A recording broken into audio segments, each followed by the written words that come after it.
আসসালামু আলাইকুম এভরিওয়ান। আজকের রেসিপি ফুলকপির মালাইকারি। তো চলুন কথা না বাড়িয়ে সরাসরি রেসিপিতে যাওয়া যাক।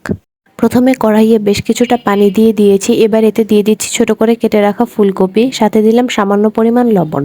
এবার এগুলোকে একটু নেড়েচেড়ে কিছুক্ষণ ঢেকে 80% মতো সিদ্ধ করে নিতে হবে। সিদ্ধ হয়ে গেলে পানি ঝরিয়ে একটি পাত্রে তুলে নিব।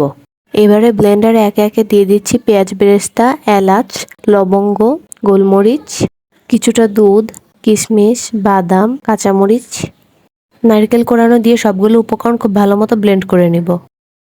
এবারে একটি কড়াইয়ে তেল গরম করে এতে এলাচ, লবঙ্গ, তেজপাতা, দারচিনি দিয়ে এরপর দিয়ে দিচ্ছি কুচি করে রাখা পেঁয়াজ।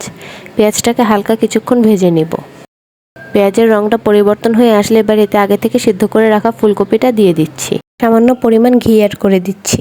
আদা বাটা, রসুন বাটা দিচ্ছি, জিরা গুঁড়া, ধনিয়া গুঁড়া দিলাম। এবারে মশলার সাথে ফুলকপিগুলো ভালো মতো কিছুক্ষণ কষিয়ে নিব। তখন ব্লেন্ড করে রাখা মিশ্রণটা দিয়ে দিচ্ছি।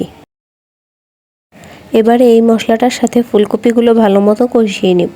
এ পর্যায়ে চুলার আঁচ হাই হিটে থাকবে। এবারে অ্যাড করে দিচ্ছি স্বাদমতো লবণ। হালকা মিষ্টি একটা ফ্লেভার আসার জন্য অ্যাড করে দিচ্ছি সামান্য পরিমাণ চিনি। ভিডিওটি ভালো লেগে থাকলে চ্যানেলটি সাবস্ক্রাইব করে রাখুন অথবা পেজটি ফলো দিয়ে রাখুন। রান্নার মোটামুটি শেষ পর্যায়ে এসে অ্যাড করে দিচ্ছি দুধ। এবারে ফুলকপিগুলোকে আরেকটু ভালো মতো মিশিয়ে নিব। রান্নার একদম সর্বশেষ পর্যায়ে দিয়ে দিচ্ছি ঘি।